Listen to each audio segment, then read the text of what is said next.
نور الدین زنگی کے فلاحی کام۔ نور الدین صرف ایک فاتح نہیں تھا بلکہ ایک شفیق حکمران اور علم پرور بادشاہ تھا۔ اس نے سلطنت میں مدرسوں اور ہسپتالوں کا جال بچا دیا۔ اس کے انصاف کے قصے دور دور تک مشہور تھے۔ وہ بڑی ذاتی زندگی گزارتا تھا، بیت المال کا روپیہ کبھی ذاتی خرچ میں نہیں لایا۔ مال غنیمت سے اس نے چند دکانیں خرید لیں تھیں جن کے کرائے سے وہ اپنا خرچ پورا کرتا تھا۔ اس نے اپنے لیے بڑے بڑے محل تعمیر نہیں کیے بلکہ بیت المال کا روپیہ مدرسوں، شفاخانوں اور مسافر خانوں کے قائم کرنے اور رفاہ عامہ کے دیگر کاموں میں صرف کرتا۔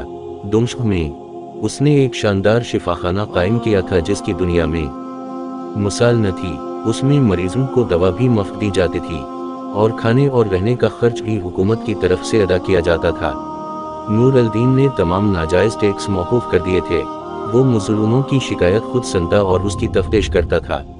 نور الدین کی ان خوبیوں اور کارناموں کی وجہ سے اس زمانے کے ایک مورخ نصیر نے لکھا ہے کہ میں نے اسلامی عہد کے حکمرانوں سے لے کر اس وقت تک کے تمام بادشاہوں کی تاریخ کا مطالعہ کیا، لیکن خلفائے راشدین اور عمر بن عبدالعزیز کے سوا نور الدین سے زیادہ بہتر فرمانروا میری نظر سے نہیں گزرا۔